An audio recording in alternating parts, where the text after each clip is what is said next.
ሰላም የተወደዳችሁና የተከበራችሁ የአሁኑ ስፖርት አድማጭ ተመልካቾቻችን እንደምን አደራችሁ። የለተሰኘው የጠዋት ስፖርታዊ መረጃዎችን ከአሁን ስፖርት ይዘን መጥተናል። በትላንትናው ዕለት የሚጠበቁ ጨዋታዎች ነበሩ፣ እነሱን እንመለከታለን። በተለይም በእንግሊዝ ፕሪሚየር ሊግ የማንቹሪያን ደርቢን ተመልክተን ነበር።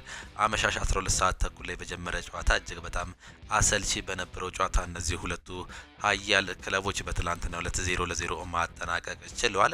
ሊቨርፑል ከሜዳቸው ውጪ በዚህ ዓመት ሁለተኛ ሽንፈታቸውን በ2025 ደግሞ እንዲሁም ደግሞ ከሜዳቸው ውጪ ያደረጉትን የመጀመሪያ ሽንፈታቸውን በትላንትናው ዕለት መመልከትም ችለናል። እንዲሁ ደግሞ ቼልሲ አቻ መውጣቱን ነው መመልከት እየቻለው። እነዚህን ጨዋታዎች በሰፊው የምንመለከት ይሆናል። በስፔን ላሊጋም አትሌቲኮ ማድሪድ 2-1 በሆነ ውጤት ሲቪያን ከሜዳቸው ውጪ ማሸነፋቸውን ነው መመልከት እየቻለው። ሌሎች ጨዋታዎችም በአውሮፓ ታላላቅ ሊጎች ተደርገው ነበር፣ በሰፊው እንመለከታቸዋለን እነዚህን ጨዋታዎች። እንደዚሁም ደግሞ በክለብ መረጃዎቻችን የተለያዩ የክለብ መረጃዎችን ይዘን ቀርበናል። በእንግሊዝ የማንቸስተር ዩናይትድ፣ የማንቸስተር ሲቲ፣ የአርሰናል፣ የሊቨርፑል የቼልሲና የሌሎች ክለቦችንም መረጃ የምንመለከት ይሆናል። በስፔን ላሊጋም ደግሞ የሪያል ማድሪድና የባርሴሎና የመሳሰሉ መረጃዎችን የምናጋራቸው ይሆናል። በተለይም በነገው ዕለት የሚደረገው እጅግ በጣም ተጠባቂ ጨዋታ አለ። በአውሮፓ ቻምፒየንስ ሊግ በፍላይ ኤምሬትስ የሚደረገው የአርሰናልና የሪያል ማድሪድ ጨዋታን ተከትሎ እንግዲህ አንዳንድ መረጃዎች ከአሁኑም እየወጡ ይገኛሉ። የማይገኙ እንዲሁም ደግሞ ጨዋታው ላይ ብቁ የሚሆኑ ተጫዋቾችም ይፋ ተደርጓል። በተለይም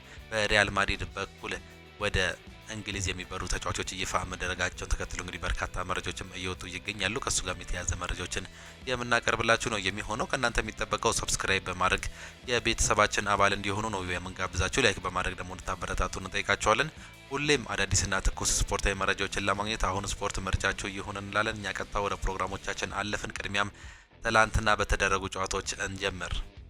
በትላንትና ዕለት በርካታ ጨዋታዎች ተደርገው ነበር በአውሮፓ ታላላቅ ሊጎች። በተለይም እንግዲህ ትላንትና ቀን 10 ሰዓት ላይ የተደረገ ጨዋታ ነበር። ሊቨርፑል የሊጉ ሁለተኛ ሽንፈቱን ማስተናገድ ችሏል። የሊጉ መሪ የሆነው ሊቨርፑል ከፉላም ጋር ያደረገውን የሊግ መራግብር 3-2 በሆነ ውጤት ተሸንፏል። የፉላምን የማሸነፊያ ግቦች ሙኖዝ እንዲሁም ደግሞ ኢዮቢ ሲያስቆጥሩ ለሊቨርፑል ሉዊስ ዲያዝ እንዲሁም ደግሞ አሌክሲ ማካሊስተር ማስቆጠር ችሏል። ሊቨርፑል በውድድር ዘመኑ ሁለተኛ የፕሪሚየር ሊግ ሽንፈቱን ማስተናገድም ችሏል። ቼልሲ ከብሬንትፎርድ ጋር ያደረገውን የሊግ ጨዋታ 0-0 በሆናቸው ውጤት ነው ማጠናቀቅ እየቻለው። ቶተናም በበኩሉ ከሳውዝሃምፕተን ጋር ያደረገውን ጨዋታ በብሬንዳን ጆንሰን 2 እንዲሁም ደግሞ በማቲያስ ቴል ጎሎች 3-1 በሆነ ውጤት ማሸነፍ ችሏል። ሳውዝሃምፕተን መሸነፉን ተከትሎ ከፕሪሚየር ሊግ መውረዱን ማረጋገጥም ችሏል። የሊግ ደረጃውን ስንመለከት ሊቨርፑል በ73 ነጥብ አንደኛ ደረጃ ላይ መቀመጥ ችሏል። ሁለተኛው ደረጃ ከአርሰናል ጋር ያለውን የነጥብ ልዩነትም ወደ 11 ዝቅ ማድረግም ችሏል። ቼልሲ በ53 ነጥብ አራተኛ ደረጃነቱን ትላንትና ማስጠበቁንም ነው እየተመለከት ነው። ቶተንሃም ሆትስፐር በ37 ነጥብ 13ኛ ደረጃ ላይ መቀመጥም የቻለ ክለብ ነው። ቀጣይ መርሃ ግብርን ስንመለከት ሊቨርፑል ከዌስትሃም ዩናይትድ የሚጫወቱ ሲሆን በተመሳሳይ እሁድ ቼልሲ ከኢፕስዊች ጋር የሚያደርጉት ጨዋታ ይጠበቃል። እንዲሁ ደግሞ ወልቨርሃምፕተንም ከቶተንሃም እሁድ የሚያደርጉት ሌላኛው ተጠባቂ ጨዋታ ነው። ሳውዝሃምፕተን 7 ጨዋታዎች እየቀሩት ከሊጉ እየወረደ በታሪክ የመጀመሪያው ክለብ መሆንም ችሏል። በትላንትናው ዕለት መሐመድ ሳላ በጨዋታው ባለፉት 7 ግቦች ላይ ማስቆጠር አልቻለም። 7 ጨዋታዎች ላይ ምንም አይነት ግብ ማስቆጠር አልቻለም መሐመድ ሳላ። ቼልሲ ከሜዳው ውጪ ያደረጋቸውን ያለፉት 8 ጨዋታዎች ማሸነፍ አልቻለም፣ በ5ቱ ተሸንፏል። እንዲሁ ደግሞ ሊቨርፑል ከ27 የፕሪሚየር ሊግ ጨዋታዎች ያለመሸነፍ ጉዞ በኋላ ነበር ትላንትና የተሸነፈው።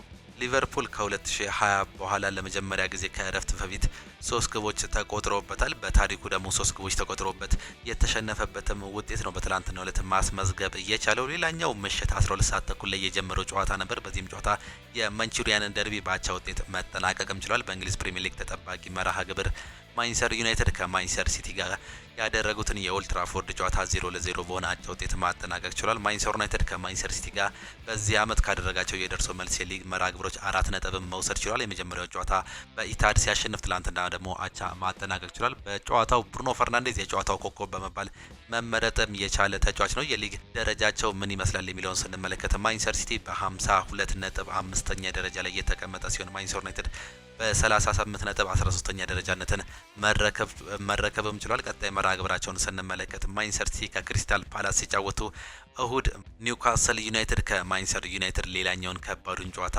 የሚያደርጉ ይሆናል በሴንት ጄምስ ፓርክ ስቴዲየም። ማንቸስተር ዩናይትድ ቀጣይ ጨዋታውም ከባድ እንደሆነ ነው የምንመለከተው። ሐሙስ ደግሞ ከሊዮን ጋር የሚያደርገው ሌላኛው ከባዱን ጨዋታ የምንመለከትም ይሆናል። ብሩኖ ፈርናንዴዝ ከጨዋታው በኋላ ኬቨን ዴብሬና ፕሪሚየር ሊጉን እየተሻለ አድርጎታል ሲል ተናግሯል። የማንቸስተር ዩናይትድ ተጫዋች ብሩኖ ፈርናንዴዝ ኬቨን ዴብሬና ፕሪሚየር ሊጉን የተሻለ አድርጎታል ሲል ከጨዋታው በኋላ ተናግሯል። በሱ እገዛ ሲቲ በርካታ ዋንጫዎችን አሸንፏል ያለው ብሩኖ ፈርናንዴዝ ኬቪን ዴብሩይነ የዓለማችን ምርጥ ተጫዋች ነው ሲል ነው አስተያየቱን እየሰጠው። እሱ ፕሪሚየር ሊጉን እየተሻለ እያደረገው ተጫዋች ነው። እሱ ሲጫወት ማየት ደስ የሚል ነገር ነው። ከሱ ጋር በአንድ ሜዳ በመጫወቴም በጣም ደስተኛ ነኝ ሲል ብሩኖ ፈርናንዴዝ ከጨዋታው በኋላ ሀሳቡን መስጠት ችሏል። እነዚህ ጨዋታዎች ትላንትና በእንግሊዝ ፕሪሚየር ሊግ የተደረጉ ጨዋታዎች ነበሩ። እጅግ በጣም የሚያምሩ ጨዋታዎች እንዲሁም ደግሞ አሰልቺ ጨዋታዎችን ነው መመልከት እየቻለው። የብሬንትፎርድና የቼልሲን ጨዋታ እንደነገርናቸው እንግዲህ በ0-0 ውጤት ነው መጠናቀቅ እየቻለው። ምንም ያን ያህል ሳቢ ያልነበረ ጨዋታ ነው። በጨዋታው ቼልሲዎች የተሻለ የኳስ ፖሰስ ያደረጉ ሲሆን 5 ኦን ታርጌቶችን መሞከር ችለው ነበር። 13 ሙከራዎችን ነው በአጠቃላይ በጨዋታው ላይ ማድረግ እየቻሉት። በጨዋታው እንግዲህ ወሳኙ ተጫዋች ኮል ፓልመር አሰላለፍ ውስጥ አልገባም ነበር። ከቤንች ተነስቶ ነበር ትላንትና ጨዋታውን ማድረግ የቻለው። ትላንትና ሌላኛውን እንግዲህ በርካቶች እያጠያየቀ የሚገኘው ቼልሲዎች ለምን ይህን ነገር እንዳደረጉ ወይም ደግሞ ለማድረግ እንደፈቀዱ አሰልጣኝ ኤንዞ ማሬስካ በተለያዩ ሚዲያዎች እየተጠየቁ ይገኛሉ። ቤስት ኢሌቨናቸውን እስካሁን ድረስ መለየት አልቻሉም። በትላንትናው ዕለትም የተለያዩ አሰላለፎችን ተጠቅመው ነበር መግባት እየቻሉት። ክሪስቶፈር ንኩንኩን በአጥቂነት መጠቀም ችሏል። ኒኮላስ ጃክሰን ትላንትና ከቤንች ነው ተቀይሮ መግባት እየቻለው። እንዲሁ በተመሳሳይ ኮል ፓልመር እንዲሁም ደግሞ አምበሉ ሪስ ጄምስ በቤስት 11 ውስጥ አልተገኙም ነበር። ይህም እንግዲህ ለአሰልጣኙ ትልቅ ጥያቄ ነበር የሆነው። በተለይም በአሁኑ ሰዓት ላይ በቻምፒየንስ ሊግ ላይ ለመሳተፍ የሚደረገው እጅግ በጣም ፉክክር እጅግ በጣም ያማረ ነው። ከ4ኛ ደረጃ እስከ 10ኛ ደረጃ ላይ ያላቸው የነጥብ ልዩነት 8 ነጥብ ብቻ ነው። ይህም እንግዲህ ለቼልሲዎች ይህንን ነገር እጅግ በጣም ከባድ ያደርግባቸዋል። ይህንም ነጥብ ያስፈልጋቸውም ነበረ። ይህን ነገር አለማድረጋቸው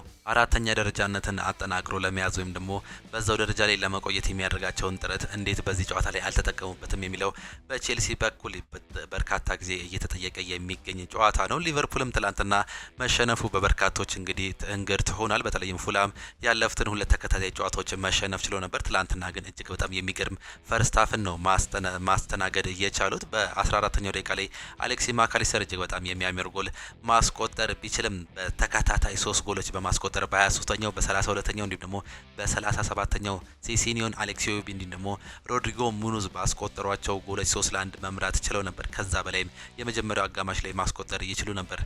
ፉላሞች በሜዳቸውና በደጋፊዎች ፊት ያደረጉትን ጨዋታ በመጀመሪያው አጋማሽ ፍጹም የበላይነትን ወስደው ነበር መጫወት እየቻሉት። በተቃራኒው ሊቨርፑሎች ደግሞ ይህን ጨዋታ ወይም ደግሞ አጫወት ከብዷቸው ነበር መመልከት እየቻለው። በዚህ ዓመት እጅግ በጣም ድንቅ እንቅስቃሴን እያሳየ የሚገኘው ሙሐመድ ሳላ በመጀመሪያው አጋማሽ እንዲሁም ደግሞ በሁለተኛው አጋማሽ ምንም ሊፈጥር አልቻለም። በተለይም በመጀመሪያው አጋማሽ አንድ ኳስ ብቻ ነው በተቃራኒ ቦክስ ውስጥ መንካት እየቻለው። ይህም ከጨዋታ ውጪ እንዳደረጉት ነው መመልከት እየቻለው። ከዛ በኋላ በሁለተኛው አጋማሽ ተቀይሮ የገባው ሉዊስ ዲያዝ ኮነር ብራድሌ አሲስት በማድረጉ 72ኛው ደቂቃ ላይ ሁለተኛውን ጎል ማስቆጠር ቻለ። ነገር ግን ከሽንፈት ሊታደጋቸው አልቻለም። በዚህም እንግዲህ በዚህ ዓመት ባደረጉት እንዳለ ጨዋታዎች በ32 ጨዋታዎች በእንግሊዝ ፕሪሚየር ሊግ ሁለተኛ ሽንፈታቸውን ነው ማስተናገድ እየቻሉት። በ2025 ደግሞ የመጀመሪያ ሽንፈታቸው ነው። አሰልጣኝ አርኔ ስሎት እንዲሁም ደግሞ ሊቨርፑል በታሪካቸው ደግሞ 3 ጎል ተቆጥሮባቸው በመጀመሪያው አጋማሽ ወጥተው የተሸነፉበት የመጀመሪያው ጨዋታ መሆኑን ነው መመልከት እየቻለው። ከ2020 በኋላ ሊቨርፑሎች ትላንትና የመጀመሪያ የ2025 ሽንፈታቸውን ማስተናገድ ችሏል። የነጥብ ልዩነታቸውን እንግዲህ ወደ 11 ነው ከአርሰናል ጋር ዝቅ ማድረግም እየቻሉት። ትላንትና ቶተናም ሆትስፐር በሜዳውና በደጋፊዎች ፊት ከሳውዛምፕተን ጋር ያደረገውንም ጨዋታ እንዳሸነፈ ነግረናቸዋል። ሳውዛምፕተን በዚህ ዓመት እንግዲህ መውደቁን ማረጋገጥ ችሏል። ገና 7 ጨዋታዎች እየቀሩት ነው መውደቁን ማረጋገጥ እየቻለው። ገና በ10 ነጥብ ነው እንግዲህ በዚህ ዓመት መሰናበት እየቻለው። 32 ጨዋታዎችን አድርገው 10 ነጥብ ብቻ ነው መሰብሰብ እየቻለው። ይህንንም ተከትሎ እንግዲህ ወደ ሻምፒዮንሺፕ መውረዱን ማረጋገጥ ችሏል። ትላንትና ብሬንዳን ጆንሰን እንዲሁም ደግሞ ማቲያስ ቴል ነው ጎሎቹን ማስቆጠር እየቻሉት። ብሬንዳን ጆንሰን እጅግ በጣም የሚገርሙ 2 ኳሶችን ማስቆጠር ችሏል። በጨዋታውም የጨዋታው ማን ኦፍ ዘ ማች ተብሎ መመረጡንም ነው መመልከት እየቻል ነው።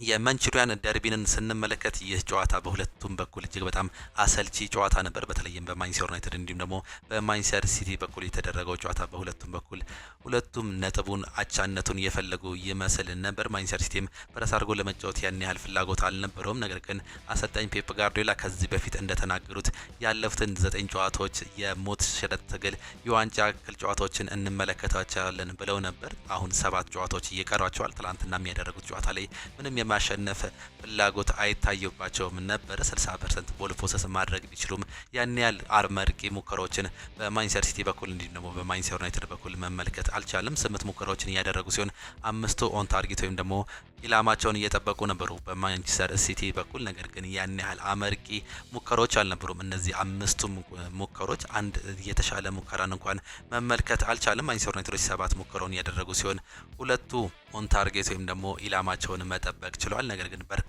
ዲፍሌክሽኖችን መመልከት ችለናል። በጨዋታው ላይ ማንቸስተር ዩናይትድ በዚህ የተሻለ ነበር። በኤክስጂም እንኳን ስንመለከት 0.94 ኤክስጂ ማንቸስተር ዩናይትድ አግኝቶ ነበር። በተቃራኒው ደግሞ ማንቸስተር ሲቲዎችን ስንመለከት 0.23 ኤክስጂን ብቻ ነው ማግኘት የቻሉት። በይህም እንግዲህ የጎል የመሆን እድላቸው ነው ይህንንም መቀመጥ እየቻሉ። ትላንትና እጅግ በጣም አሰልቺ ጨዋታ ነበር በሁለቱም በኩል መመልከት እየቻለው። ይህንንም በበርካቶች የማንቹሪያን ደርቢ በዚህ በቅርብ ጊዜ ያየ ነው እጅግ በጣም አሰልቺው ጨዋታ ሲሉ መግለጽም ችሏል። አሰልጣኝ ሩበን አሞሪም ከጨዋታው በኋላ ሀሳባቸውንም ሰጥተው ነበር። በማንቸስተር ዩናይትድ ቤት ምን ወይም ደግሞ የቱን ቦታ ማጠናከር ትፈልጋለህ ተብሎ ተጠይቆ ነበር። ሁሉንም ቦታ ሲል ነው በአንድ ላይ መጠቅለል እየቻለው። ሁሉንም ቦታ ማስተካከል ይኖርብናል፣ ሁሉንም ቦታ ጥገና እያስፈልገዋል፣ እንደ አዲስ ልንሰራው ይገባል ሲሉ ተናግሯል። ካፒቴኑ ብሩኖ ፈርናንዴዝን የቱ ቦታ ልታጫውተው ወይም ደግሞ የቱ ቦታ ቢሆንልህ ደስ ይላል እንደዚህ ቢጫወትልህ ተብሎ ተጠይቆ ነበር። ሁሉም ቦታ ላይ እንደሱ አይነት ተጫዋች ባገኝ እጅግ በጣም ደስተኛ እሆናለሁ፣ እጅግ በጣም የሚያስገርም ተጫዋች ነው ሲሉ ነው ስለ ካፒቴናቸው መናገር የቻሉት። ትላንትናም እጅግ በጣም ጥረቱ የሚያስገርም ነበር። በጨዋታው ላይ 8 ከ10 በመስጠት እንግዲህ የጨዋታው ኮከብ መሆኑን መመልከት ችለናል። ሌላኛው ትላንትና ጥሩ የነበረው የማንቸስተር ዩናይትድ ተጫዋች በተለይም በመጀመሪያው አጋማሽ በመልሶ ማጥቃት የሚገኙትን ኳሶችን ለመቀየር የሚሞክረው አሌሃንድሮ ጋርናቾ ነበር። ምንም እንኳን ፋይናል ሰርድ ላይ የሚወስናቸው ውሳኔዎች አንዳንዱ ትክክል ባይሆኑም እንግዲህ እጅግ በጣም ጥሩ ሙከራዎችን ወይም ደግሞ አስፈሪ አካሄዳቸውን ኳስ ይዞ ሲሄድም ተመልክተን ነበር። ሌላኛው በጨዋታው ላይ ጥሩ የነበረው የማንቸስተር ዩናይትድ ተጫዋች ካርሎስ ካሴሚሮ ነው። ትላንትና ዲፌንሲቭ ሚድፊልደሩን ቀጥ አድርጎ ይዞታል ማለትም ይቻል ነበር። በዚህ አመት እንግዲህ የመጨረሻ ሪታይር የሚያደርገው ኬቨን ዴብሩይነ ከማንቸስተር ሲቲ ትላንትና ጥሩ እንቅስቃሴ እያደረገ ተጫዋች መሆኑን በማንቸስተር ሲቲ በኩል መመልከት ችለናል። ሌሎቹ እንግዲህ ግቫርዲዮል እንዲሁም ደግሞ ሩበን ዲያዝ ናቸው በሁለቱ ቲሞች በኩል ጥሩ እየተንቀሳቀሱት ማለት የሚቻለው። ነገር ግን እንደ አጠቃላይ እንደ ጨዋታ እጅግ በጣም አሰልቺ ጨዋታ ነው በትላንትናው ዕለት መመልከትም እየቻለው። ለሁለቱም ነጥቦች እንግዲህ ጠቃሚ አልነበረም። ማንቸስተር ዩናይትድ ከወራጅ ቀጠናው ለመራቅ እንዲሁም ደግሞ ማንቸስተር ሲቲ ደግሞ ቶፕ 4 ውስጥ ወይም ደግሞ ቻምፒየንስ ሊግ ውስጥ ለመሳተፍ የሚያደርገውን ጥረት ከፍ ለማድረግ የሚጠቅማቸው ጨዋታ ነበር። 3 ነጥብ ቢያገኙ፣ ነገር ግን ሁለቱም ይህን ነገር ማድረግ ወይም ደግሞ ሊሳካላቸው አልቻለም። ሌላኛው በስፔን ላሊጋ የተደረጉትም ጨዋታዎች ነበሩ።